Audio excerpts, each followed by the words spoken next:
Hello dear students. Class 9 में आपने democracy का टूर शुरू किया था और इसे क्लास 10 में जाकर समाप्त होना है। उसमें पॉलिटिकल पार्टीज तक हम आप पहुँचे हैं, यानी राजनीतिक दल।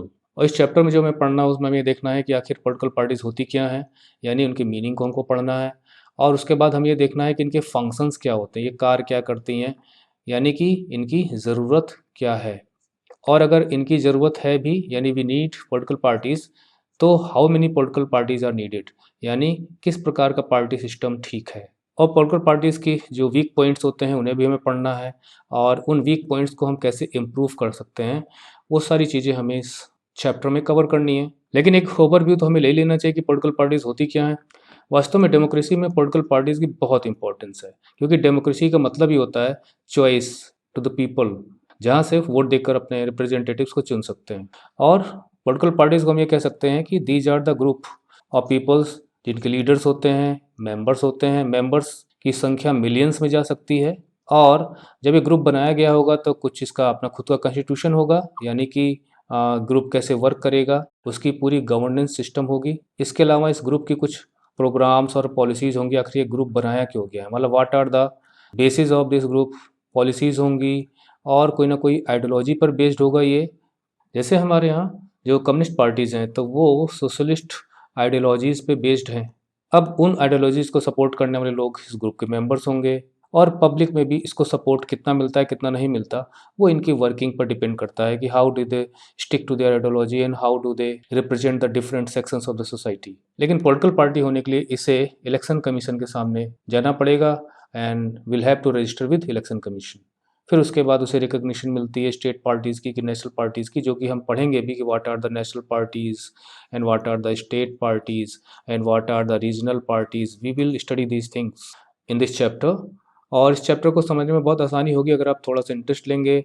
अगर आप न्यूज़ देखते हैं तो आप अक्सर देखते हैं कि न्यूज़ में ज़्यादातर पॉलिटिकल खबरें ही होती हैं, और किसी न किसी राजनीतिक दल की चर्चा चलती ही रहती है, चाहे वो कांग्रेस हो, चाहे वो बीजेपी हो, चाहे वो आम आदमी पार्टी हो, चाहे वो बीएसपी हो, चाहे वो समाजवादी हो, चाहे वो तृणमूल कांग्रेस हो। पॉलिटिकल पार्टीज यानी राजनीतिक दलों की चर्चा तो आपको न्यूज़ में मिलती रहती है। तो इतना इम्पोर्टेंट टॉपिक भी है, इंटरेस्टिंग भी है। और हमें अपने पूरी जो राजनीतिक व्यवस्था है, पॉलिटिकल सिस्टम इंडिया में, उसको समझने के लिए पॉलिटिकल पार्टीज का समझना बहुत ज़्यादा ज़रूरी है। तो have some interest in political science, and now we proceed to the main text. तो ओवरव्यू से चैप्टर शुरू होता है, जिसमें मैंने आपको ऑलरेडी बता दिया कि जो क्लास 9 में आपने टूर शुरू किया था डेमोक्रेसी का, तो उसी को हम कंटिन्यू कर रहे हैं। और पॉलिटिकल पार्टीज, जैसे हमने कॉन्स्टिट्यूशन के बारे में पढ़ा था कि हर देश का कॉन्स्टिट्यूशन होता है, और वो कॉन्स्टिट्यूशन जो है supreme law of the land होता है, यानी हमारे देश में सर्वोच्च कानून अगर है तो वो है कॉन्स्टिट्यूशन। और इसी से जो पावर्स मिलती हैं, गवर्नेंस पावर मतलब शासन चलाने की जो शक्ति है, सेंट्रल गवर्नमेंट को, स्टेट गवर्नमेंट को और लोकल सेल्फ गवर्नमेंट्स को, जो हम ऑलरेडी पिछले पार्ट में पढ़ चुके हैं, पिछले के चैप्टर्स में। तो उसमें से अगर हम सेंट्रल की बात करें और स्टेट की बात करें, और लोकल सेल्फ गवर्नमेंट में भी अगर हम जिला परिषद की बात करें, डिस्ट्रिक्ट काउंसिल की, तो ये जो पावर्स होती हैं इन्हें शेयर करती हैं पॉलिटिकल पार्टीज। और ये जो पावर है वो पॉलिटिकल पार्टीज से होती हुई गुजरती रहती है, कभी किसी के पास कभी किसी के पास। तो इसलिए हम ये कह सकते हैं कि political parties are the vehicles of federal sharing of political power. ठीक उसी तरह से जैसे ट्रेन है, डिफरेंट पैसेंजर्स को ले जाती है, स्टेशन से स्टेशन पहुंचाती है, उस ट्रेन में तरह तरह के लोग सफ़र करते रहते हैं। उसी प्रकार से जो पॉलिटिकल पावर है वो भी changes hands from one party to another party, from one MLA to another MLA, from one MP to another MP. और साथ ही जो पॉलिटिकल पार्टीज होती हैं, सोशल डिविजन्स, खासकर इंडिया का अगर हमने, जहाँ पे डाइवर्सिटी काफ़ी ज़्यादा है, तो उस क्षेत्र में भी वो नेगोशिएट करती हैं। नेगोशिएट मतलब होता है कि डिफरेंट सोशल डिविजन्स को, डिफरेंट सोशल सेक्शंस को रिप्रेजेंट करती हैं, और डेमोक्रेटिक पॉलिटिक्स के ज़रिए उसे रिप्रेजेंट करती हैं नेशनल लेवल पे, स्टेट लेवल पे। और उससे रिलेटेड कानून बनवाना, उससे रिलेटेड कुछ भी करना, तो ये पॉलिटिकल पार्टीज़ का भी एक इम्पॉर्टेंट वर्क होता है। और जो क्वेश्चंस हमने रेज़ किए थे कि why do we need political parties, क्यों पॉलिटिकल पार्टीज़ होनी चाहिए, कितनी पॉलिटिकल पार्टीज़ होनी चाहिए डेमोक्रेसी के लिए, कितनी पॉलिटिकल पार्टीज़ अच्छी होंगी, नेशनल है, रीजनल पॉलिटिकल पार्टीज़ हैं, स्टेट पॉलिटिकल पार्टीज़ हैं, ये सारी चीज़ें हम स्टडी करेंगे। चलिए आगे बढ़ते हैं। सबसे पहले why do we need political parties, हमें पॉलिटिकल पार्टीज़ की ज़रूरत ही क्या है? क्या हम बिना पॉलिटिकल पार्टीज़ के नहीं चल सकते क्या? क्या हमारे यहाँ शासन बिना पॉलिटिकल पार्टीज़ के नहीं चलाया जा सकता? लेकिन हमें फोकस करना है कि जो भी टेक्स्ट मैटर आपकी बुक में दिया गया है, क्योंकि क्वेश्चंस यहीं से फ्रेम होते हैं। Political parties are easily one of the most visible institutions in democracy. किसी भी लोकतंत्र में अगर कोई डोमिनेंट एलिमेंट है डेमोक्रेसी का, तो वो है पॉलिटिकल पार्टीज। यानी डेमोक्रेसी का मतलब ही है कि वहाँ पे राजनीतिक दलों का होना, उनका डोमिनेंट रोल, उनकी चर्चा होना। इसलिए विजिबल यानी डेमोक्रेसी का नाम लेते ही सबसे पहले जो दिमाग में आता है वहाँ के राजनीतिक दलों और लोगों के अधिकारों की भी बात आती है, लेकिन सबसे ज़्यादा दिखाई देने वाला, सबसे ज़्यादा चर्चा का जो विषय बनता है पॉलिटिकल पार्टीज होती हैं। फॉर मोस्ट ऑर्डिनरी सिटीजन्स, अगर हम साधारण लोगों की बात करें, democracy is equal to political party, तो उनके लिए ऐसा लगता है कि डेमोक्रेसी का मतलब ही है पॉलिटिकल पार्टीज, यानी वो जानते भी नहीं होंगे कि हम लोकतंत्र में रहते हैं, हमारे यहाँ संविधान भी है, लेकिन वो ये जानते हैं कि राजनीतिक दल जरूर होते हैं। तो उन्हें लगता है कि चुनाव और राजनीतिक दल बस यही लोकतंत्र है। If you travel to remote parts, अगर आप दूर दराज के गाँव में जाएँ, शहर से दूर, and speak to the less educated citizens, तो आप उन लोगों से बात करिए जो उतने पढ़े लिखे नहीं है। You could come across people who may not know anything about our constitution, तो उन्हें पता भी नहीं होगा कि हमारे देश का कोई कॉन्स्टिट्यूशन भी है, संविधान भी है, कभी बनाया गया था और संविधान कैसे वर्क करता है, और about the nature of a government. उन्हें ये भी नहीं पता होगा सरकार कैसे काम करती है, केंद्रीय सरकार भी होती है क्या, राज्य सरकार भी होती है क्या। यहाँ तक कि लोग अपने प्रधानों का भी चुनाव करते हैं तो उन्हें खुद भी नहीं पता होता कि आखिर ये किस प्रकार की शासन व्यवस्था के तहत, किस प्रकार के गवर्नेंस सिस्टम के तहत वो उनका चुनाव कर रहे हैं। बस उन्हें इलेक्शन में वोट देने का एक अनुभव प्राप्त करने का एक अलग ही आनंद प्राप्त होता है। They enjoy voting people. तो चुनाव, राजनीतिक दल, ये पब्लिक को पता होती है। But chances are that they would know something about our political parties, लेकिन ये जरूर है कि शायद वो पॉलिटिकल पार्टीज के बारे में जरूर जानते होंगे। अगर उनसे राजनीतिक दलों के बारे में बात करिए तो बताएंगे। At the same time this visibility, मतलब ये जो डोमिनेंट रोल है पॉलिटिकल पार्टीज का, जिसकी चर्चा सबसे ज़्यादा होती है लोकतंत्र में, एक आम आदमी भी करता है जो शायद पढ़ा लिखा नहीं है, तो इसका मतलब क्या है कि पॉलिटिकल पार्टीज काफ़ी ज़्यादा पॉपुलर है। Yes, these political parties are popular, लेकिन डज नॉट मीन पॉपुलरिटी। लेकिन साथ में हम ये भी कह सकते हैं कि इसका मतलब ये भी नहीं है कि बहुत ज़्यादा पॉपुलर भी है। तो यहाँ हमने पॉपुलरिटी को दो प्रकार से समझा। एक तो सब ज़्यादा चर्चा का विषय है तो पॉपुलर तो है पॉलिटिकल पार्टीज, लेकिन उन्हें लोग अच्छे रूप में नहीं देखते। इसलिए यहाँ पर हम ये कह सकते हैं कि political parties are not very popular for their good for the hearts and minds of people. Most people tend to be very critical of political parties. लोग पॉलिटिकल पार्टीज के प्रति बहुत ही क्रिटिकल हैं, मतलब उसकी अच्छाइयाँ बुराइयाँ भी परखते हैं। They tend to blame parties. अब क्रिटिकल कैसे हैं, इस प्रकार से हैं कि वो ये कहते हैं कि जो पॉलिटिकल पार्टीज हैं उन्हीं की वजह से सब कुछ देश का नुकसान होता है। कुछ भी गलत है तो उसमें पॉलिटिकल पार्टीज ही जिम्मेदार हैं। डेमोक्रेसी में कुछ भी रॉन्ग होता है तो पॉलिटिकल पार्टीज आर रिस्पॉन्सिबल। और हमारी पॉलिटिकल लाइफ भी अगर विन होती है तो उसके लिए भी पॉलिटिकल पार्टीज जिम्मेदार। Parties have become identified with social and political divisions. और लोग ये भी मानते हैं कि, मतलब लोग का मतलब हो सकता है ये लोग ना समझते हो, लेकिन जनता ये कहती है, समझती भी है कि जो पॉलिटिकल पार्टीज हैं वो सोशल और पॉलिटिकल डिविजन्स को भी क्रिएट करती हैं। तो इसको तो हम आगे अभी देखेंगे कैसे स्टडी हम कर सकते हैं। Therefore it is natural to ask, तो इसलिए ये क्वेश्चन स्वाभाविक बनता है कि do we need political parties. आखिर पॉलिटिकल पार्टीज पॉपुलर हैं, लोग उनके बारे में जानते भी हैं, उनको वोट भी देते हैं, लेकिन उसके बावजूद भी क्रिटिकल हैं। वे समझते हैं कि देश का कुछ भी नुकसान है, कहीं भी कुछ भी गलत हो रहा है तो पॉलिटिकल पार्टीज उसके लिए जिम्मेदार है, चाहे कहीं पे दंगा हो, चाहे कहीं पे हिंसा हो, महंगाई बढ़ रही हो, बेरोजगारी हो, मतलब हर प्रॉब्लम पॉलिटिकल पार्टीज के सर माथे पे चली जाती है। और डिविजन्स, पॉलिटिकल सोशल डिविजन्स तो करती हैं वो। Therefore it is natural to ask, तो एक क्वेश्चन बनता है कि क्या पॉलिटिकल पार्टीज को हटाए बिना काम नहीं चल सकता, इनके बिना काम चलाओ। ऑल अबाउट 100 years अगो, लगभग 100 साल पहले की अगर हम बात करें, there were few countries of the world that had any political party. तो वो कारण क्या है कि जब मोनार्की रहती थी तो पॉलिटिकल पार्टीज कहाँ से होंगी, जहाँ राजतंत्र होगा, राजा का शासन होगा। तो उस समय की बात है, लगभग 100 साल पहले बहुत कम देश ऐसे थे जहाँ पर पॉलिटिकल पार्टीज हुआ करती थी। Now there are few that do not have parties. अब देखिए एकदम उल्टा है, अब कोई ही देश ऐसा होगा जहाँ पे पॉलिटिकल पार्टीज नहीं होंगी। तो जैसे अरब के मैंने देश कुछ बार आपको बताए थे जहाँ पे मोनार्की है, वहाँ आपको पॉलिटिकल पार्टीज नहीं मिलेंगी। Why did political parties become so omni present. Omni present मतलब जो हर जगह हो उसे हम कहते हैं ओमनी प्रेजेंट, सर्वव्यापी। तो ऐसा क्या है कि ग्लोबल लेवल पे पॉलिटिकल पार्टीज हर जगह है, क्या इतनी इंपॉर्टेंस लोग देते हैं in democracies all over the world. Let us first answer what political parties are. तो सबसे पहले हम ये समझते हैं कि पॉलिटिकल पार्टीज होती क्या हैं, वो क्या करती हैं पॉलिटिकल पार्टीज, और बाद में हम ये क्वेश्चन लेंगे, यानी बिफोर वी से व्हाई वी नीड देम, कि क्यों हमें उनकी ज़रूरत है। तो ये जो क्वेश्चन यहाँ पे रेज हुआ है, इस क्वेश्चन को हम बाद में एड्रेस करेंगे। पहले हम ये देखेंगे कि पॉलिटिकल पार्टीज होती क्या है। Meaning, a political party is a group of people. तो देखिए आप डेफिनेशन यहाँ पे, पॉलिटिकल पार्टी कुछ लोगों का समूह होती है, जैसे मैंने शुरू में बताया था, हु कम टुगेदर, जो समूह बनाते हैं, मतलब लोग मिलकर कोई ना कोई समूह बनाते हैं, ग्रुप बनाते हैं, एसोसिएशन बनाते हैं टू कंटेस्ट इलेक्शंस। तो वहाँ मैंने कुछ चीज़ें छोड़ दी थी जिससे कि आप यहाँ पर उन चीज़ों को पढ़ेंगे।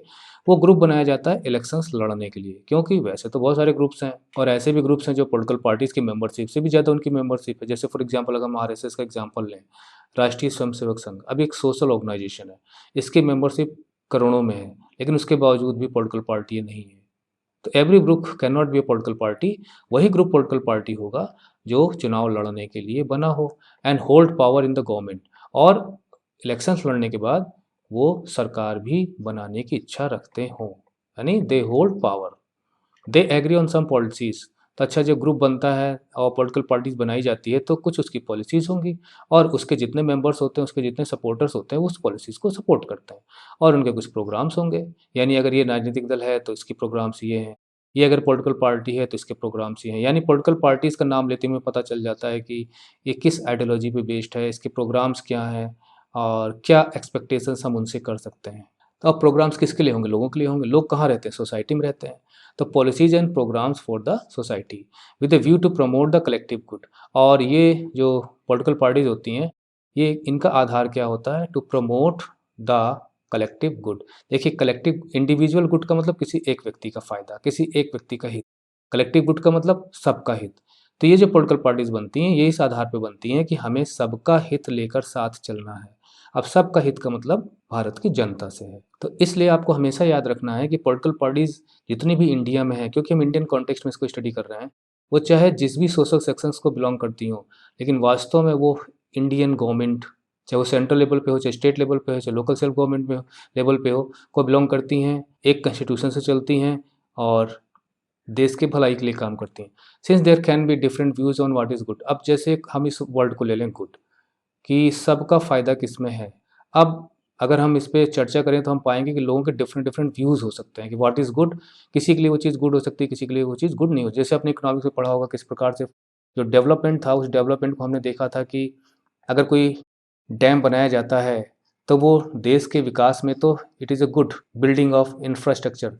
लेकिन जो लोग जहाँ आस-पास रहते हैं, जिनको उजाड़ा जाएगा, वहाँ से हटाया जाएगा, दे विल बी डिस्प्लेस्ड, उनके लिए इट इज़ नॉट गुड। तो what is good is a subjective matter. किसी के लिए वो फ़ायदे की चीज़ हो सकती है, किसी के लिए नहीं। तो इसलिए since there can be different views on what is good for all, क्या चीज़ सबके लिए अच्छी हो सकती है, इस पे लोगों के डिफरेंट डिफरेंट व्यूज़ हो सकते हैं। तो आखिर हम आगे कैसे बढ़ेंगे? मान लीजिए ए है, बी है, सी है। अब इनकी भी राइट हो गई, इनकी भी राइट हो गई, सी ने कहा नहीं, नहीं ठीक नहीं है। तब कैसे आगे बढ़ें? एक प्रॉब्लम होती है इसमें। तो ऐसी स्थिति में पार्टीज ट्राई टू परsuade पीपल।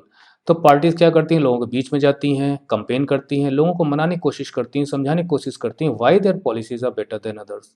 अब जैसे हम पॉलिटिकल पार्टी का एग्जांपल लें, जैसे मान लीजिए कांग्रेस का ले लें और हम बीजेपी का ले लें।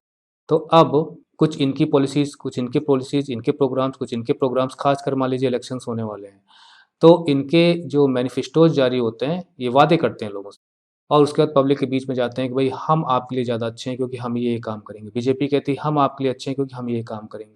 तो वो सपोर्ट मांगती हैं लोगों के बीच में जाके, ये बताने के लिए कि उनकी पॉलिसीज़ बेटर देन अदर्स, और लोगों की पॉलिसीज़ से काफ़ी अच्छी हैं, इसलिए उन्हें वोट देकर सरकार में लाया जाए। और एक चीज़ आपको कभी भी नहीं भूलनी है कि इंडियन कॉन्स्टिट्यूशन जो है वो सुप्रीम लॉ है, लॉ ऑफ द लैंड है भारत का, और जो सॉवरेंटी है वो it lies with the people of India, मतलब लोग ही यहाँ के मालिक हैं। अगर सरकार भी है तो it is servant of the people, it is for the service of the people, क्योंकि लोग सरकार को चुनते हैं तो अपने लिए चुनते हैं, वो सरकार को अपने ऊपर शासन के लिए चुनते हैं, वो सरकार को बदल भी सकते हैं। ये ठीक उसी प्रकार से जैसे क्लास में 40 बच्चे हैं, वो किसी मॉनिटर को चुनते हैं, तो बच्चे मॉनिटर को चुनते हैं अपने ऊपर शासन चलाने के लिए, लेकिन वो चाहे तो उसको बदल भी सकते हैं। In the same way representatives चुने जाते हैं। तो यहाँ की जो पब्लिक है वही सॉवरेन होती है।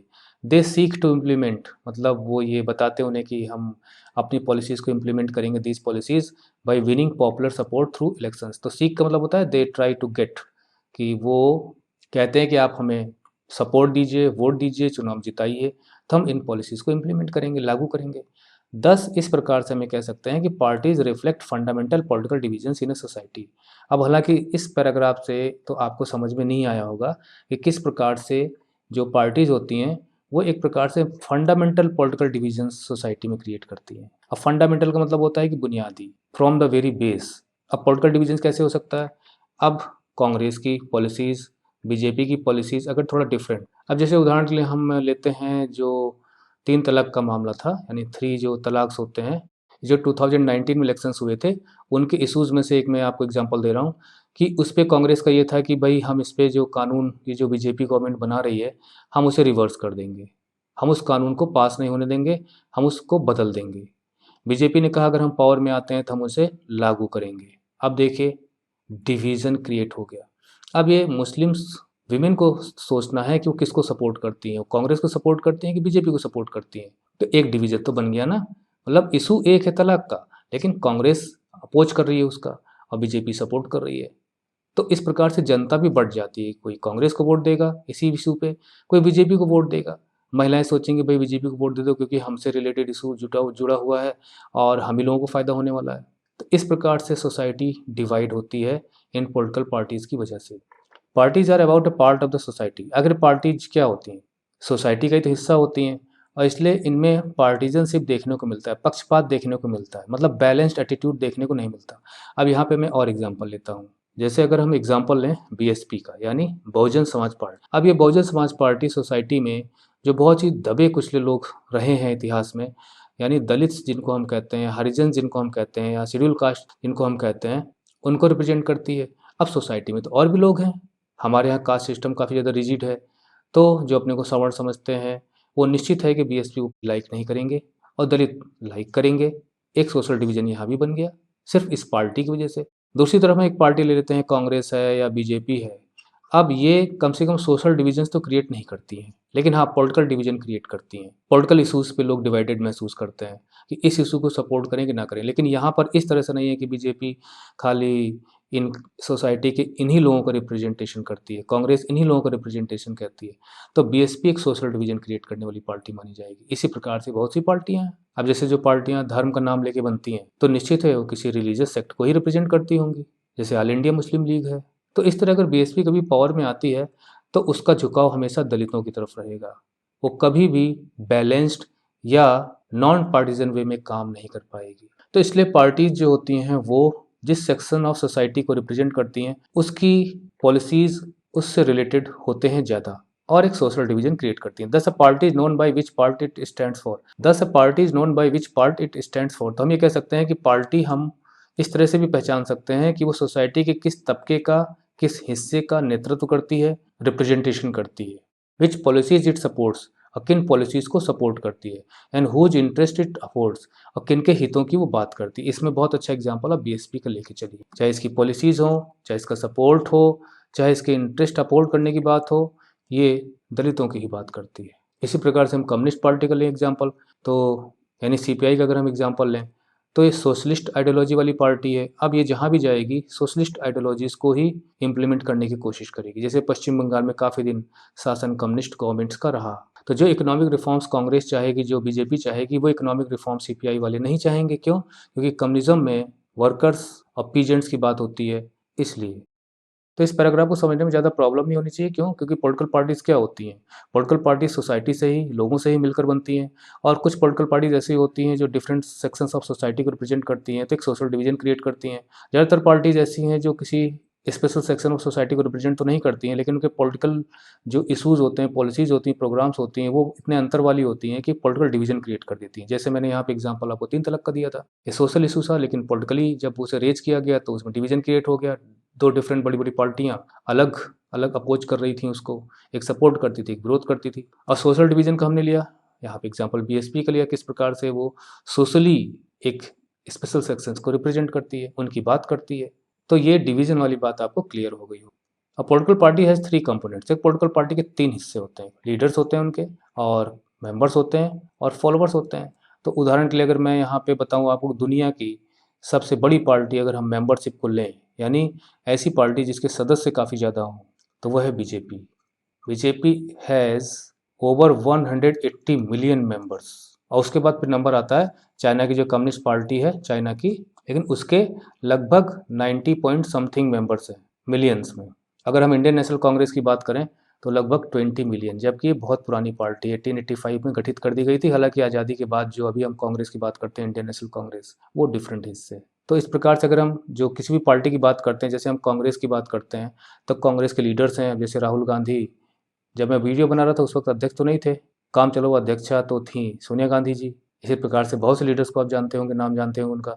लेकिन बहुत से मेंबर्स होते हैं पार्टी के जो आम पब्लिक से आते हैं, तो मेंबरशिप पार्टी की ली जाती है, लोग कुछ पैसा दे के और उसके बाद अपना नाम दर्ज कराते हैं कि भाई हम इस पार्टी को सपोर्ट करते हैं, या कुछ नहीं तो एक मिस कॉल देके, एक मैसेज करके, कोई भी तरीका अपनाया जा सकता है। और उसके बाद उनके फॉलोवर्स होते हैं, यानी ये आम पब्लिक होती है जो मेंबरशिप तो नहीं ली होती है उसने, लेकिन वो उनको सपोर्ट करती है।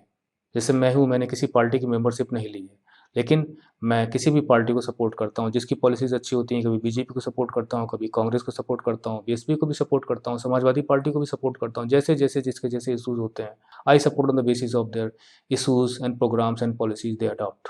और अगर हम डिवीज़न की ही बात करें तो बहुत ही अच्छा एग्ज़ाम्पल है सिटीज़नशिप अमेंडमेंट बिल का, जो आपने न्यूज़ में देखा होगा किस प्रकार से काफ़ी पार्टियों ने विरोध किया, और काफ़ी जगह, चाहे वो हमारा ईस्टर्न पार्ट हो, चाहे हमारे मुस्लिम ब्रदर्स एंड सिस्टर्स हों, काफ़ी लोगों ने उसका विरोध किया। उसकी वजह ये थी कि जो हमारे पॉलिटिकल पार्टीज़ होती हैं, वो जो अपोज़िशन में होती हैं, तो वो सरकार का विरोध करने के चक्कर में कभी-कभी ऐसी-ऐसी पॉलिसीज़ का भी विरोध कर बैठती हैं, ये जानते हुए कि शायद ये फ़ायदे में भी हो सकती हैं। सरकार मनाती रही, समझाती रही कि ये सिटीज़नशिप अमेंडमेंट बिल कभी भी किसी की सिटीज़नशिप लेने वाला नहीं है। लेकिन डिफरेंट पॉलिटिकल पार्टीज़ ये समझाती रहीं कि नहीं, नहीं, नहीं, नहीं, इसमें खतरा है, खतरा है, खतरा है। तो पॉलिटिकल पार्टीज़ डिवीज़न तो क्रिएट करती हैं, इससे हम डिसएग्री करें, ये सवाल तो बनता ही नहीं है। ये देखिए आप कार्टून, इसमें आप देखिए, ये राजीव गांधी के समय की बात है जब वो जिंदा थे। ये लाल कृष्ण आडवाणी हैं, ये वीपी सिंह हैं। वीपी सिंह तो अब नहीं रहे इस दुनिया में, राजीव गांधी जी का असैसिनेशन हो गया था। ये चंद्रशेखर है, ये भी इस दुनिया में नहीं है। ये पुराना कार्टून है। यहाँ देखिए सब चुनाव में बिजी हैं, अपना अपना माइक पकड़ के, भोंपू पकड़ के। हालांकि अब इस पर तो काफ़ी रोक लग चुकी है। Where have all our leaders gone at a time like this, यानी इसमें अखबार में लिखा हुआ है कि द नेशन इन पेरिल, यानी राष्ट्र संकट में है। और इस समारोह में नेता कहाँ हैं? हमारे नेता बिजी हैं सब चुनाव प्रचार में, जीतने में। ये देखिए मंदिर लिए हुए हैं। इन्होंने रिजर्वेशंस यानी मंडल कमीशन लागू किया था। ये रहे चौधरी देवीलाल, ये भी नहीं इस दुनिया में। तो इस प्रकार से कार्टून रिप्रेजेंट करता है कि हमारे लीडर्स चुनाव को कितना महत्व देते हैं, और लोकतंत्र में चुनाव होते ही रहते हैं, कभी स्टेट के, कभी म्यूनिसिपैलिटीज़ के, चलता ही रहता है सब। इसलिए डेमोक्रेसी की कमजोरियां भी मानी जाती हैं, लेकिन प्लस पॉइंट भी है, डेमोक्रेसी चलती है तो दलों से चलती है। इनके फंक्शंस क्या होते हैं अब हम ये पढ़ लेते हैं। पॉलिटिकल पार्टीज़ का मीनिंग समझ गए, सोशल पॉलिटिकल डिविजन्स क्रिएट करती हैं ये हमने पढ़ लिया, उनके मेन कंपोनेंट्स भी हमने पढ़ लिए। और हमारी नोट सीरीज़ को आप देखिए, वहाँ इनके नोट्स आपको मिल जाएंगे। Functions, what does a political party do, करती क्या है पॉलिटिकल पार्टी। क्योंकि अगर हमें किसी की उपयोगिता समझनी है, किसी की यूज़फुलनेस समझना है, तो हमें ये देखना पड़ेगा कि वो क्या काम करती है, हमारे कितने काम आती है, तो वो हम पढ़ते हैं अब। Basically political parties fill political offices. Generally ये होता है कि जो पॉलिटिकल पार्टीज़ होती हैं वो राजनीतिक पदों को भरती हैं। अब जैसे प्राइम मिनिस्टर बैठेगा अपने पद पर, या चीफ मिनिस्टर बैठेगा अपने पद पर, तो कहाँ से चुन के आएंगे लोग? किसी ना किसी पॉलिटिकल पार्टी से ही तो आएंगे। ये सब पॉलिटिकल पद है हमारे यहाँ, कोई सोशल पद तो है नहीं। तो जनरली इन ऑफिसेज को फिल करती हैं, यानी पार्लियामेंट में अगर एमपीज चाहिए, और राज्यसभाओं, लोकसभा के अलावा जो डिफरेंट स्टेट असेंबलीज होती हैं वहाँ पे एमएलएज चाहिए। तो अब चुनाव के समय इन पोस्ट को भरा जाता है। चुनाव होते हैं, पुराने जाते हैं, दोबारा जीत के आते हैं, नए लोग आते हैं। तो इन ऑफिसेस को भरा जाता है जिससे कि पॉलिटिकल पावर को एक्सरसाइज कर सकें। Parties do so by performing a series of functions. तो ये देखिए क्या फंक्शंस करती हैं। पार्टीज कंटेस्ट इलेक्शंस, तो पार्टीज चुनाव लड़ती हैं।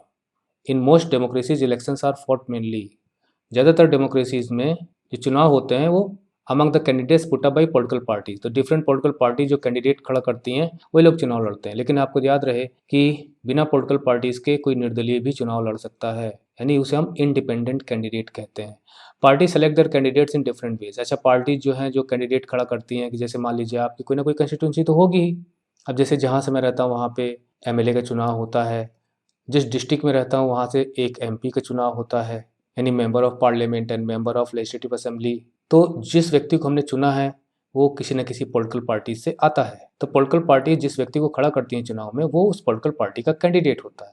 और एक सीट पे, मान लीजिए एक एमएलए की सीट पे कई लोग खड़े होते हैं। हमारे यहाँ तो 12 लोग खड़े थे, जिसमें से कुछ इंडिपेंडेंट कैंडिडेट्स थे, कांग्रेस के थे, बीजेपी के थे, बीएसपी के थे, समाजवादी पार्टी के थे। डिफरेंट पार्टीज़ के डिफरेंट कैंडिडेट्स, कुछ इंडिपेंडेंट कैंडिडेट्स। तो इस तरह से पार्टीज़ कैंडिडेट्स को खड़ा करती हैं, उम्मीदवार जिन्हें हम कहते हैं। और अलग अलग तरीके अपनाती हैं, यानी कैसे टिकट दिया जाए, टिकट दिया जाता है इनको चुनाव लड़ने के लिए, और फिर वो पार्टी के सिंबल का यूज़ कर सकते हैं। In some countries such as USA. लेकिन अगर हम यूएसए की बात करें तो members and supporters of a party choose its candidates. तो वहाँ पर जो कैंडिडेट्स चुने जाते हैं वो इस तरह से नहीं चुने जाते जैसे हमारे यहाँ पॉलिटिकल पार्टीज चुनती हैं। उसका एक डिफरेंट सिस्टम है, उसमें आपको जाने की जरूरत नहीं है। तो वहाँ पे जो पब्लिक जो सपोर्टर्स होते हैं, पार्टी के जो सपोर्टर्स होते हैं, वो तय करते हैं किसका चुनाव करना है ना। More and more countries are following this method. अब ज़्यादातर कंट्रीज में ये मेथड फॉलो किया जाने लगा है कि let the supporters of the political party decide who should be there candidate. In other countries like India top party leaders choose candidates for contesting election, लेकिन हमारे यहाँ अभी वही सिस्टम है कि कांग्रेस में किसको टिकट मिलेगा, कांग्रेस का जो आला कमान है, हाई कमान है, सोनिया गांधी है, राहुल गांधी है, प्रियंका गांधी, ये तय करेंगे। और अमेरिका में ऐसा नहीं है। अमेरिका में मान लीजिए रिपब्लिकन पार्टी है या डेमोक्रेटिक पार्टी है, तो अब वो इसके जो सपोर्टर्स हैं, इनके जो सपोर्टर्स हैं, वो तय करते हैं कि हाँ इस पार्टी से किस कैंडिडेट को। नंबर 2, तो कंटेस्ट करती हैं इलेक्शंस, कैंडिडेट खड़ा करती हैं, वो चुनाव लड़ते हैं और जीत के आते हैं तो पार्टी की तरफ से एमएलए और एमपी कहलाते हैं। Parties put forward different policies and programme. तो चुनाव तो लड़ लिया भाई, कैंडिडेट भी जीत के आ गए, लेकिन चुनाव लड़ते समय वो क्या लेके जाएंगे पब्लिक के बीच में, तो अपनी पॉलिसीज और प्रोग्राम्स को लेके जाएंगे। And the voters choose from them, और उसके बाद वोटर्स उन पार्टीज को चुनते हैं जिनकी पॉलिसीज प्रोग्राम्स उन्हें ठीक लगती हैं। ईच ऑफ अस में have different opinions and views on what policies are suitable for the society. जैसे मैंने आपको शुरू में बताया था कि भारत जैसे एक बहुत बड़े देश में डिफरेंट ओपिनियंस होते हैं, डिफरेंट व्यूज़ होते हैं, और इसलिए कोई पॉलिसी किसी को सूट करती है, कोई पॉलिसी किसी को सूट करती होगी। तो कोई भी प्रोग्राम्स एंड पॉलिसीज़ पूरे देश को भा जाए, ऐसा नहीं हो सकता। But no government can handle such a large variety of views. लेकिन अब जो गवर्नमेंट है, जो फॉर्म होगी वहाँ पे, तो उसे देखना पड़ता है कि इतने ज़्यादा व्यूज़ को कैसे सॉल्व करें, क्योंकि आखिर शासन तो उसे सरकार पूरे देश के लिए बनाना है। अगर स्टेट की पार्टी है, स्टेट के लिए चुनाव लड़ा है, तो पूरे राज्य की देखभाल करनी है।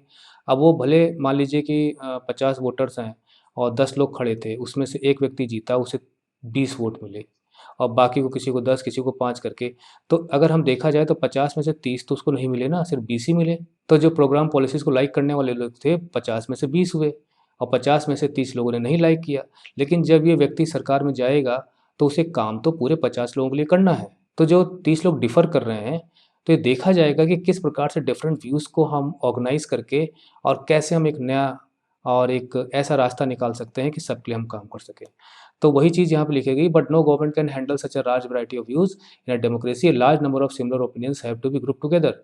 तो होता क्या है कि एक डेमोक्रेसी में, जैसे आप मैथ में, स्टैटिस्टिक्स में डेटा को ऑर्गेनाइज़ करते हैं, उसी प्रकार से जो व्यूज़ होते हैं उन्हें ग्रुपिंग कर दी जाती है। जैसे मान लीजिए कि 10 लोगों का एक व्यू है, 10 लोगों का एक व्यू है, 10, तो 3 व्यूज़ 30 लोगों में हो गए।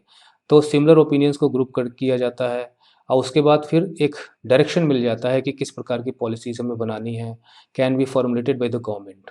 तो इतनी बात अगर आपको ना समझ में आई हो, तो बस आप थोड़ा-सा मोटा से समझ लीजिए कि भारत जैसे बड़े देश में डिफरेंट ओपिनियंस होते हैं, डिफरेंट व्यूज़ होते हैं। उन व्यूज़ को ऑर्गेनाइज़ किया जाता है।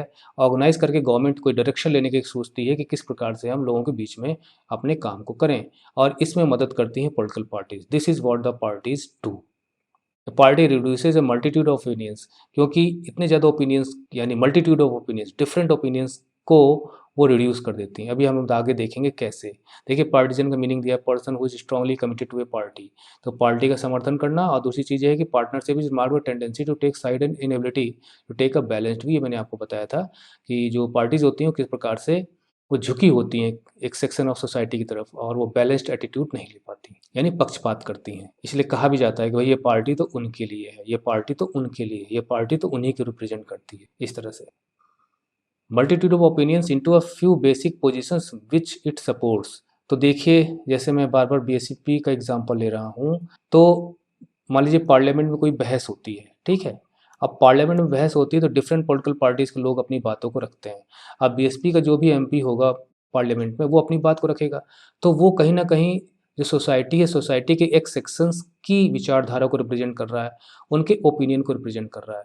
इसी प्रकार से हमारा शिरोमणि अकाली दल है, वो पंजाब से आता है। अब वो अपनी बात रखेगा तो निश्चित है पंजाब के ज़्यादा से ज़्यादा लोगों की बातों को वो रखेगा। इसी प्रकार से कोई साउथ की पार्टी है, वो जिस राज्य की पार्टी होगी, अगर रीजनल पार्टी है, तो वो वहाँ के व्यूज़ को यहाँ पे रखेगी। तो डिफरेंट व्यूज़ सरकार इन पॉलिटिकल पार्टीज़ के माध्यम से ही जान लेती है। उसे पता होता है कि बीएसपी अगर कोई बात रख रही है, तो निश्चित है कि दलितों का जो विचार होगा, जो उनके ओपिनियंस होंगे, जो उनके व्यूज़ होंगे, वो हमें इस पार्टी से मिल जाए। तो इस तरह से पॉलिटिकल पार्टीज़ जिन पॉलिसीज़ प्रोग्राम को सपोर्ट करती हैं, जीत कर आती हैं, तो ये होता है कि लोगों ने उन्हें जिता के भेजा है। तो जिस चीज़ की बात वो करती हैं, जिस चीज़ को सपोर्ट करती हैं, जो चीज़ें वो पार्लियामेंट में डिस्कस करती हैं, जिन इश्यूज़ को रेज़ करती हैं, वो सरकार गौर से उनको लेती भी है, सुनती भी है। A government is expected to base its policies on the line taken by the ruling party. अच्छा, गवर्नमेंट क्या करती है? जो सरकार में पार्टी होती है, अब जैसे एक समय तो ऐसा था कि सिर्फ कांग्रेस ही सरकार बनाया करती थी, कोई और पार्टी उसके साथ रहती नहीं थी, यानी सिंगल पार्टी गवर्नमेंट हुआ करती थी। लगभग 20 साल तक तो सरकार ने, कांग्रेस ने अकेले शासन किया। लेकिन अब क्या है कि गवर्नमेंट्स मिली-जुली बना करती हैं, तो गवर्नमेंट में जो भी पार्टीज़ होती हैं ना, रूलिंग पार्टी कहा जाता है। तो government is expected to base its policies on the line taken by the ruling party. तो गवर्नमेंट क्या करती है, वो उन पॉलिसीज़ और प्रोग्राम्स को आगे बढ़ाती है जो रूलिंग पार्टी की होती हैं। यानी सरकार जिन पार्टियों से मिलकर बनी है, चाहे वो एक पार्टी से मिलके बनी हो, तो वो उन सारी पार्टियों या सिंगल पार्टी से मिलके बनी हो, तो पार्टी की खुद की जो प्रोग्राम पॉलिसीज़ होती है, उनको लागू करती है, ऐसा माना जाता है। लेकिन पार्लियामेंट में बहस के समय वो इन लोगों को भी महत्व देती है। तो ये तो दूसरा पॉइंट हो गया डिफरेंट प्रोग्राम्स एंड पॉलिसीज़ से रिलेटेड। जैसे जो गवर्नमेंट्स पॉलिसीज़ फ्रेम करती है, जो रूलिंग पार्टी होती है और डिफरेंट पार्टीज़ का जो स्टैंड होता है, उनको लेकर हमने पॉइंट पढ़ा। तीसरा, parties play a decisive role in making laws for a country. Parties की बहुत बड़ी भूमिका होती है कि जो लॉ मेकिंग प्रोसेस है लेजिस्लेचर में, उसमें वो पार्टिसिपेट करती हैं। फॉर्मली मतलब फॉर्मल तौर पे laws are debated and passed. तो फॉर्मली का मतलब होता है जो प्रोसीजर है उसको फॉलो करना, यानी फॉर्मल प्रोसीजर को फॉलो करना कहा जाता है। तो डिबेट होती है लेजिस्लेचर में, आपने देखा होगा पार्लियामेंट में कैसे डिबेट होती है, लोकसभा में, राज्यसभा में।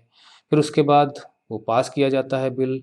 But since most of the members belong to a party, they go by the direction of the party leadership. देखिए, अगर कोई भी कानून बनना है तो पार्लियामेंट में उसे पास कराना पड़ता है, उसके लिए मेजोरिटी की जरूरत होती है। तो अधिकतर लॉ तभी पास हो पाता है जब रूलिंग पार्टी के पास मेजॉरिटी होती है लॉ पास कराने की, और हाफ प्लस वन हमेशा रहने पे ही सरकार सत्ता में रहती है। तो but since most of the members belong to a party, तो ज़्यादातर मेंबर्स पार्टी को बिलोंग करते हैं, they go by the direction of the party leadership. तो पार्टी जो कहती है उसी का पालन उन्हें करना पड़ता है, अरिस्पेक्टिव ऑफ देयर पर्सनल ओपिनियन। से इंपॉर्टेंट है। यानी मान लीजिए अगर पार्टी ए, जैसे आप पार्टी है, आम आदमी पार्टी, अब अगर इनके 2 MP मान लीजिए हैं लोकसभा में, तो जब डिबेट होगी और इन्होंने कहा कि भाई हम गवर्नमेंट के इस लॉ का विरोध करेंगे, तो मान लीजिए दोनों में से किसी एक का विचार हो कि नहीं, सपोर्ट भी करना चाहिए। लेकिन चूंकि वो आम आदमी पार्टी के चुनाव चिन्ह पर लड़ कर आए हैं, तो अगर आम आदमी पार्टी कहती है कि नहीं, तुम्हें इसका विरोध करना है, तो अपने ओपिनियंस को दबाकर उन्हें पार्टी के ओपिनियंस को ही आगे ले जाकर इसका विरोध करना ही पड़ेगा। इसे कहते हैं पार्टी का जो भी डायरेक्शन होता है उसे फॉलो करना। तो यही चीज़ यहाँ लिखी गई है कि they go by the direction of the party leadership respective of their personal opinions. तो पार्टीज फॉर्म गवर्नमेंट। तीसरा, तो चुनाव लड़ने वाली बात हो गई, डिफरेंट प्रोग्राम्स एंड पॉलिसीज़ की बात हो गई।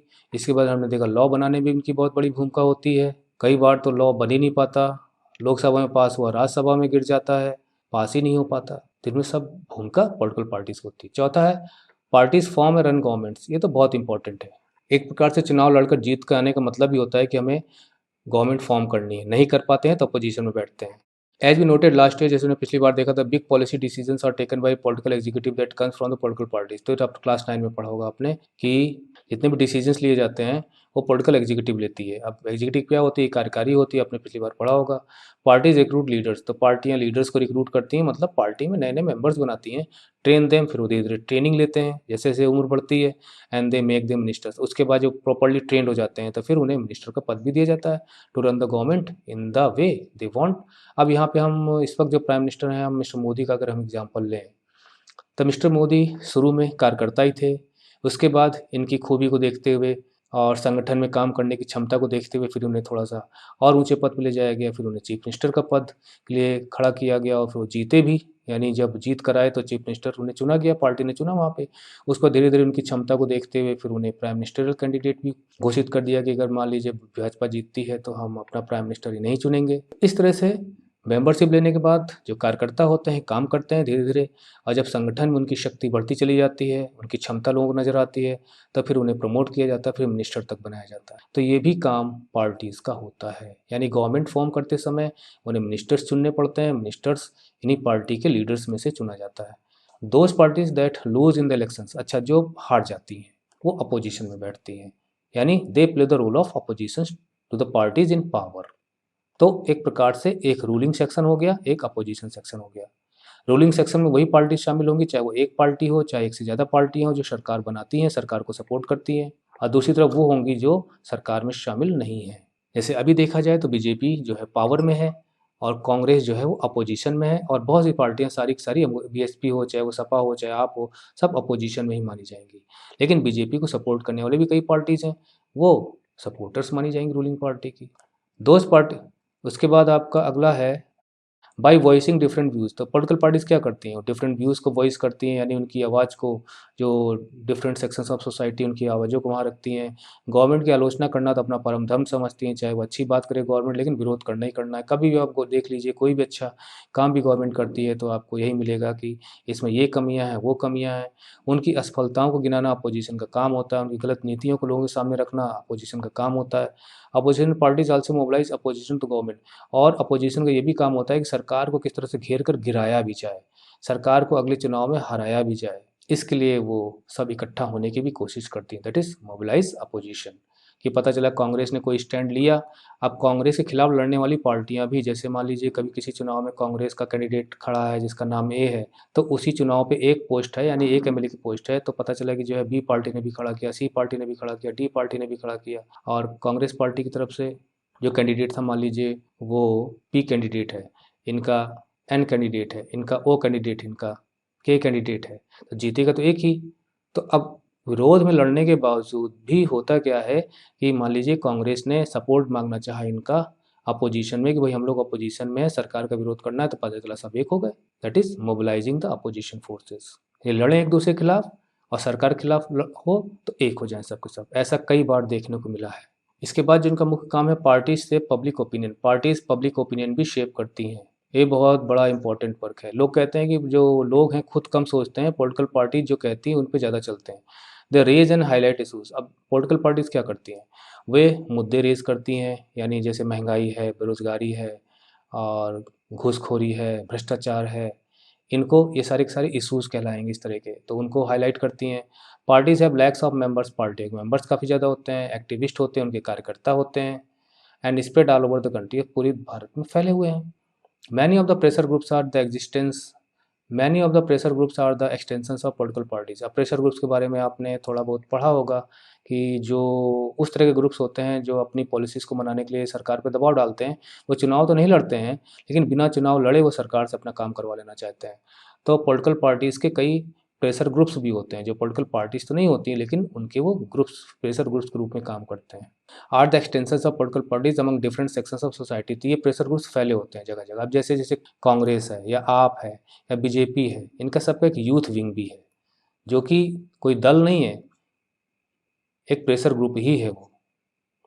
इसी प्रकार से कम्युनिस्ट पार्टीज़ हैं।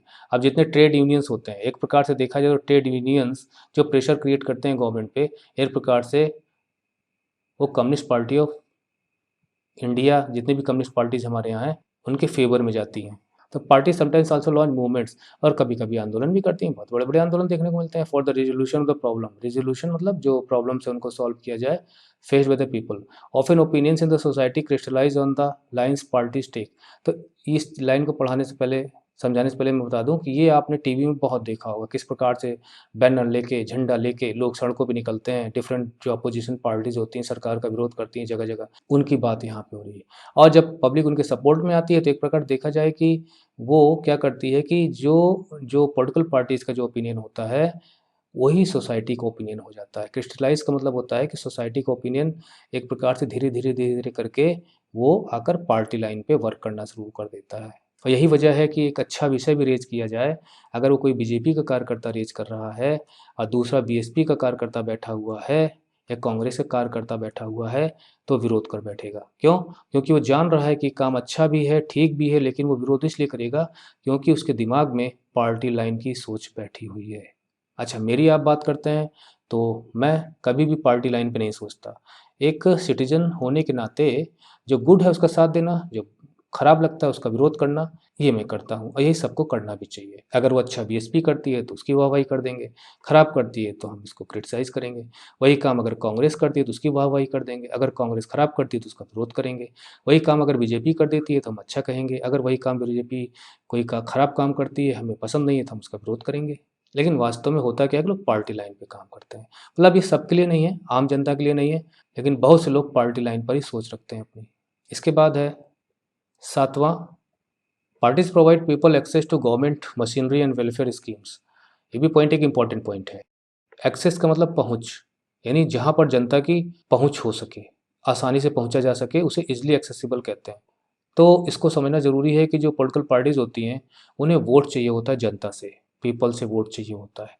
इसलिए जो उनके कार्यकर्ता होते हैं, जो उनके मेंबर्स होते हैं, जो उनके कार्यकर्ता होते हैं, एक्टिविस्ट होते हैं, वो जनता के बीच में रहते हैं और लोगों की उन तक आसानी से पहुँच होती है। और इसलिए एक पॉलिटिकल एक्टिविस्ट ये भी बता सकता है कि सरकार कैसी वर्क करती है, क्या खराबियाँ हैं, क्या पॉलिसीज़ हैं, क्या प्रोग्राम्स हैं। लेकिन ये ध्यान रहे कि अगर कोई अपोजिशन का मेंबर होगा, वो हमेशा सरकार की बुराई बतलाएगा। लेकिन वहीं पे सरकार के भी कार्यकर्ता रहते हैं, वो सरकार की अच्छाइयाँ गिनाते हैं। तो लोगों तक सरकार अपनी जो प्रोग्राम्स एंड पॉलिसीज़ को इन्हीं कार्यकर्ताओं के माध्यम से पहुँचाती है। हालाँकि मीडिया भी है, टीवी है, अखबार है, लेकिन लोग जो हैं वो समझते हैं, जो उनके बीच में रहने वाले लोग जो डिफरेंट पार्टीज़ होते हैं, उनकी बातों को।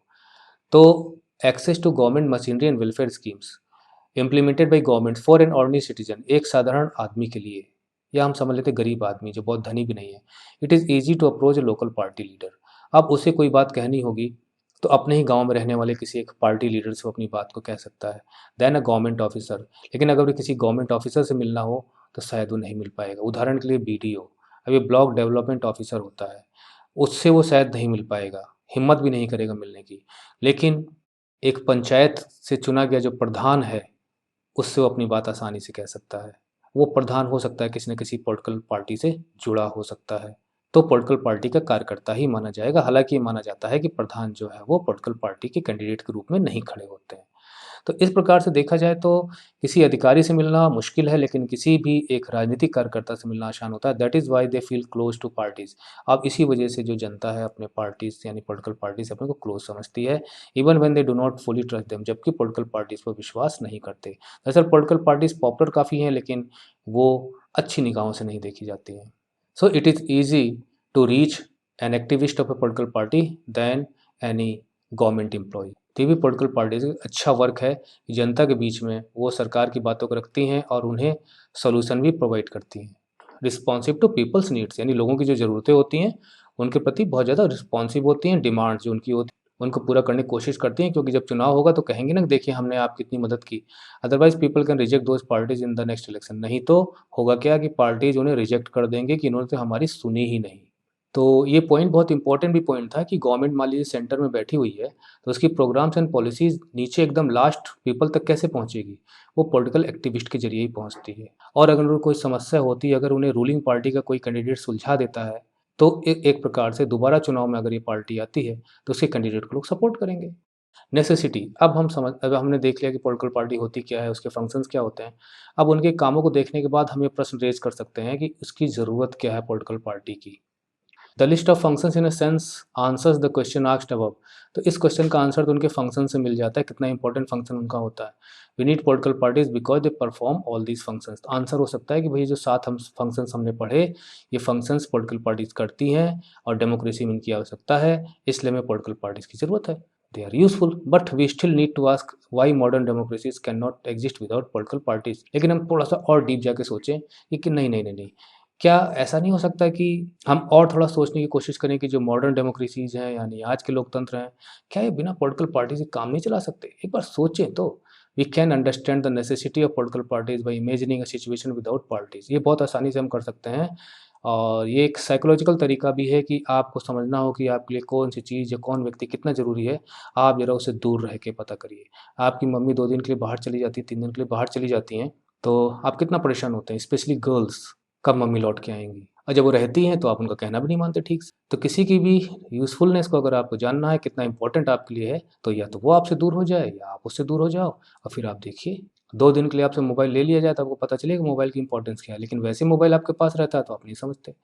We can understand the necessity of political parties. हम नेसेसिटी पॉलिटिकल पार्टी की समझ सकते हैं बाय इमेजिनिंग सिचुएशन। एक सिचुएशन हम क्रिएट करते हैं विदाउट पार्टीज़, कि मान लीजिए पार्टीज़ नहीं है। एवरी तो क्या होगा, every candidate in the elections will be independent. तो अगर पार्टीज़ नहीं होंगी, जैसे बीजेपी नहीं है और कांग्रेस नहीं है और बीएसपी नहीं है, यानी पार्टीज़ नहीं है और पार्टीज़ के मेंबर्स नहीं हैं। तो अब किसी को चुनाव लड़ना है तो पार्टी कैंडिडेट तो खड़ा नहीं कर पाई, क्योंकि पार्टी तो है नहीं।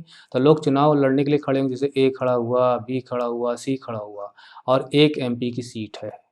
अब ये लोग इंडिविजुअली खड़े हुए हैं, इंडिपेंडेंट कैंडिडेट इन्हें कहा जाएगा, यानी किसी भी राजनीतिक दल से संबंधित नहीं है और कोई ना कोई एक इनमें से चुना जाएगा, ठीक है? और मान लेते हैं इस कंस्टिट्यूएंसी का नाम है राम, ठीक है? रामपुर कंस्टिट्यूएंसी है, चुनाव क्षेत्र है। इस चुनाव क्षेत्र से एक एमपी चुना जाना है और इस एमपी के पद के लिए 3 लोग खड़े हैं। तो इंडिपेंडेंट कैंडिडेट के रूप में ही खड़े होंगे। Every candidate in the elections will be independent, so no one will be able to make any promise to the people about any major policy changes. तो अब जो यहाँ के एमपी खड़ा होगा वो क्या वादा करेगा इनसे? वो कोई भी वादा करेगा तो उसको पूरा कराने के लिए उसे सपोर्ट चाहिए होगा जो गवर्नमेंट में लोग बैठेंगे उनका।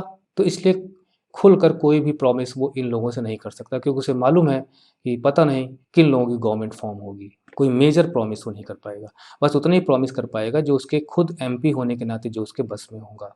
सो no one will be able to make any promise to the people about any major policy change. अब जैसे मान लीजिए बीजेपी ने कहा कि हम 370 धारा खत्म करेंगे सरकार जब बनाएंगे, बहुत पहले से वो कहती चली आ रही थी। तो अब ये मालूम था कि बीजेपी का कोई कैंडिडेट खड़ा है, अब वो प्रॉमिस करता है कि आप हमें जिताओ, हम 370 धारा खत्म कर देंगे। तो उसे मालूम है कि जब हमारी पार्टी फॉर्म होगी तो हमारी पार्टी का स्टैंड है वो कर देगी। लेकिन अब इंडिविजुअली खड़े हैं तो आपको नहीं मालूम है कि पता नहीं किन लोगों की गवर्नमेंट बनेगी, क्योंकि सब लोग अलग ही अलग चुनाव लड़ेंगे। तो मेजर चेंजेस पॉलिसी की जिम्मेदारी का वादा नहीं कर सकते independent candidate. So no one will be able to make any promise to the people about any major policy. The government may be form, government तो बनेगी ही बनेगी। अब जैसे मान लीजिए 545 हैं तो 276 चाहिए, लेकिन 276 अब इंडिविजुअली मिलकर बनेंगे, मतलब अलग अलग लोग जो जहाँ जहाँ से आए हैं। अब कोई ज़रूरी है कोई इस एमपी की बात मानेगा? अगर वो सरकार में है तब तो ठीक है, अगर वो 276 में शामिल नहीं है तो कौन मानेगा उसकी बात? The government may be formed but it's utility will remain ever uncertain. तो गवर्नमेंट तो बन जाएगी लेकिन उसकी यूटिलिटी हमेशा अनिश्चित रहेगी। क्यों? क्योंकि जो पार्टीज होती हैं उनकी प्रोग्राम्स एंड पॉलिसीज तय होती हैं, वो उनको फॉलो करती हैं, उनको लेके लोगों के बीच में जाती है। लेकिन जब अलग अलग लोग इकट्ठा हैं तो आपस में लड़ सकते हैं और लोग बाहर जा सकते हैं, फिर अंदर आ सकते हैं। सरकार हो सकता है हर तीसरे दिन गिरती हुई नजर आए, तो कॉन्फ्लिक्ट बहुत होगा। Elected representatives will be accountable to their constituency. और ये भी बहुत इंपॉर्टेंट है कि जो इलेक्टेड रिप्रेजेंटेटिव्स है, जैसे मान लीजिए ये चुन के गया, तो elected representatives will be accountable, accountable और जिम्मेदार to their constituency for they do in the locality. तो ये तो अभी भी है फिलहाल कि जो कंस्टिट्यूंसी से जो जीत के जाता है वो अपने जहाँ से वो जीत कर गया है तो वहाँ के लोगों के प्रति उसकी जिम्मेदारी बनती है, वो जिम्मेदार होता है और वो जब दोबारा चुनाव में जाता है तो कहता है कि मैंने आपके लिए क्या क्या काम किया है। तो वो अकाउंटेबल है वहाँ की जनता के प्रति जहाँ से चुन के गया है। Elected representatives will be accountable to their constituency for what they do the locality, but no one will be responsible for how the country will be run. लेकिन ये व्यक्ति के ऊपर कोई भी क्वेश्चन नहीं करेगा कि सरकार कैसे चल रही है, वहाँ आपने क्या किया। क्यों?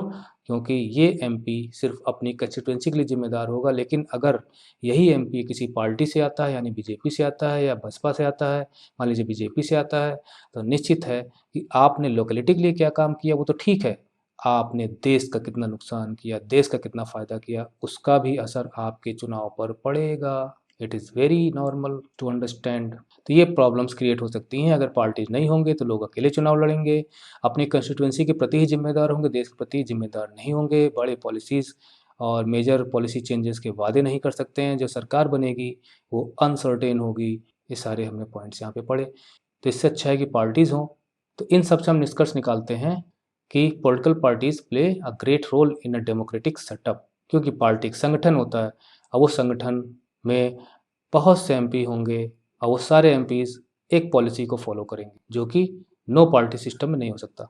We can also think about it by looking at the non party based elections. अब एक उदाहरण हम और लेते हैं ये समझने के लिए कि कोई ऐसा उदाहरण है जहाँ पे नॉन पार्टी बेस्ड इलेक्शंस होते हैं, मतलब ऐसे इलेक्शंस जिसमें पार्टी के कैंडिडेट न लड़ते हों। तो है, पंचायत में होते हैं कई स्टेट्स में। Aldous the parties do not contest formally. तो जब प्रधान के चुनाव होते हैं तो प्रधान जो होता है वो पॉलिटिकल पार्टी का कैंडिडेट नहीं होता, वो लोगों के बीच से खड़ा होता है और चुनाव लड़ता है। इट इज़ इसका अगर आपको समझना हो तो आप फेडरलिज्म वाला चैप्टर पढ़ लीजिए, और उसमें हमने वीडियोस बनाए हुए हैं, नोट सीरीज वीडियोस भी हैं और चैप्टर एक्सप्लेनेशन सीरीज भी है, तो वहाँ आप उसको समझने की कोशिश कर सकते हैं, समझाया हुआ है। It is generally notice that the village gets split into more than one faction. Faction मतलब टुकड़ा, इसे दल भी आप कह सकते हो। तो एक पंचायत के चुनाव में, प्रधान के चुनाव में, बीडीसी के चुनाव में, पंचों के चुनाव में भी हमने देखा है कि वो पार्टी बेसिस पे नहीं होता, उसके बावजूद भी कितने ग्रुप बन जाते हैं। Each of which puts up a panel of its candidates, और सब अपने अपने कैंडिडेट्स खड़ा करते हैं। This is exactly what the party does. यानी कि मान लीजिए किसी गांव में 50 लोग हैं, अब एक व्यक्ति खड़ा हुआ, अब लोगों ने कहा भाई ऐसा है कि 50 लोगों ने कहा कि यार हम लोग किसी दूसरे को ना खड़ा करा दें, इन्हीं 50 में से एक व्यक्ति को और खड़ा करा दिया उन्होंने। फिर कुछ लोगों ने कहा नहीं यार, एक हम लोग भी खड़ा करा देते हैं। तो जिन जिन लोगों ने कैंडिडेट खड़ा कराया उन्होंने सपोर्ट का वादा किया होगा, भाई हम तो तुम्ही को वोट देंगे, तुम लड़ो जीत जाओगे। देखिए 3 गुट बन गए यहाँ पे, 3 फैक्शंस हो गए। यहाँ पे पार्टी कोई नहीं है, लोग ही फैक्शनलिज़्म का शिकार हो गए यहाँ पे। This is exactly what the party does, यही काम पार्टी भी करती है। यानी कि अगर पॉलिटिकल पार्टी नहीं भी हैं तो डेमोक्रेसी में टेंडेंसी होती है कि फैक्शनलिज़्म होगा, गुटों में लोग बटेंगे। इसी प्रकार से पार्टीज़ भी एक प्रकार से देखा जाए तो गुट ही तो होते हैं डिफरेंट-डिफरेंट। तो ये तो वही बात हो गई ना कि 50 लोगों को चुनना है एक प्रधान को और 3 पार्टियों ने अलग-अलग कैंडिडेट खड़ा कर दिए। अब ये पार्टी की तरफ से कैंडिडेट आए हैं, नहीं भी आते हैं, मतलब वैसे तो प्रधान का चुनाव बिना पार्टी का होता है, तो भी तो 3 ग्रुप बन जाते हैं, 4 ग्रुप बन जाते हैं, 5 ग्रुप बन जाते हैं। यानी कितने लोग खड़े होते हैं प्रधानी के चुनाव में? पद एक ही है, गाँव एक ही है, ग्राम सभा एक ही है, इतने लोग। तो इतने लोग जब खड़े होते हैं तो फैक्शनलिज़्म तो बन जाता है, क्योंकि सबको वोट मिलते हैं, चाहे थोड़े मिले, चाहे ज़्यादा मिले, तो उतने फैक्शन तो हुए ना। तो ये भी एक ट्रेनिंग है कि पॉलिटिकल पार्टीज़ यही वर्क करती हैं। That is the reason we find political parties in almost all countries of the world. यही वजह है कि हमें हर कंट्री में, हर वर्ल्ड में, कोने में हमें पॉलिटिकल पार्टीज़ मिल जाती हैं डेमोक्रेसी में। क्यों? क्योंकि नेचुरल टेंडेंसी होती है लोकतंत्र में फैक्शन बनना। Whether these countries are big और स्मॉल, चाहे छोटे हों चाहे बड़े हों, ओल्ड और न्यू, चाहे पुराने हों चाहे नए हों, चाहे डेवलप्ड हों चाहे डेवलपिंग हों, चाहे वो यूएसए हो, चाहे यूके हो, चाहे इंडिया हो। The rise of political party is directly link to the emergence of representative democracy. अब यह है कि जो पॉलिटिकल पार्टी जब देखा जाए तो हम ये कह सकते हैं कि जो ब्रिटेन है और वो यानी कि इंग्लैंड में लोकतंत्र का सबसे पहले डेवलपमेंट हुआ। तो अब देखिए पूरी दुनिया ने अडॉप्ट किया हुआ है लगभग-लगभग। तो राइज़ ऑफ पॉलिटिकल पार्टीज़ का आना, फिर उनका बढ़ना, फिर एकदम से डोमिनेंट रोल प्ले करना, ये सीधा जुड़ा हुआ है इमर्जेंस ऑफ रिप्रेजेंटेटिव डेमोक्रेसी। ऐसी डेमोक्रेसी जहाँ पर लोग डायरेक्ट शासन नहीं करते बल्कि अपने रिप्रेजेंटेटिव के थ्रू शासन करते हैं, जैसे कि इंडिया। इंडिया में लोग खुद नहीं जाते बल्कि अपने नेता को भेजते हैं चुनकर। That is representative democracy. और जब नेता होगा वो किसी पार्टी का होगा, तो इसलिए पार्टी का जो इमरजेंस है, उसका जो डेवलपमेंट है, उसका जो रोल है, वो बढ़ता चला गया रिप्रेजेंटेटिव डेमोक्रेसी के साथ। As we have seen large societies need representative democracy. तो लार्ज सोसाइटीज़ का मतलब जिन देशों में जनसंख्या ज़्यादा है, वहाँ पे डेमोक्रेसी रिप्रेजेंटेटिव भी होती है। यहाँ पे भी एग्ज़ाम्पल दे दूँ आपका, जैसे स्विट्ज़रलैंड है, तो स्विट्ज़रलैंड एक एग्ज़ाम्पल है डायरेक्ट डेमोक्रेसी का। मतलब वहाँ पे लोग खुद ही शामिल हो सकते हैं कोई भी डिसीजन लेने में सरकारी। Also societies became large and complex. आज सोसाइटीज़ बड़ी होती चली गईं, थोड़ा जटिल होती चली गईं। They also needed some agency to gather different views on various issues and to represent these to the government. तो ये एक डिफरेंट रोल है कि अगर गवर्नमेंट है, शासन कर रही है, तो पूरे देश के व्यूज़ उसे कहाँ से मिलेंगे? तो ये काम भी जो है पॉलिटिकल पार्टीज़ आसान कर देती हैं, क्योंकि वो डिफरेंट सेक्शंस को रिप्रेजेंट करती हैं। अब जैसे जो आम आदमी का गठन हुआ, आम आदमी पार्टी, ये 2012 में बनी। हालाँकि जो लेटेस्ट जो पार्टीज़ हैं वो 2013 की हम मानेंगे, जो पीए संगमा ने के नेतृत्व में बनाई थी जब वो नेशनल कांग्रेस पार्टी से अलग हुए थे, एनपीपी। तो आम आदमी का पार्टी का कहना था कि भाई हम और पार्टियों से डिफरेंट हैं, हम आम आदमी के लिए हैं। तो अब ये तो माना गया कि किसी डिफरेंट सेक्शन को रिप्रेजेंट नहीं करते हैं, लेकिन इनकी पॉलिसीज़ तो हैं कि हम आम आदमी की पॉलिसीज़ को लेके साथ चलते हैं। तो different political parties different sections of societies के व्यूज़ को लेके गवर्नमेंट के सामने रखती हैं, तो गवर्नमेंट के लिए डिफरेंट व्यूज़ को जानना आसान हो जाता है, डिफरेंट इश्यूज़ का रिप्रेजेंटेशन आसान हो जाता है गवर्नमेंट के सामने। ये बहुत अच्छा आप देख सकते हैं जब भी पार्लियामेंट की डिबेट होती है। Please watch the parliament debate to understand how the different political parties raise different issues representing different sections of society, different voices of society, different issues related to different social sections।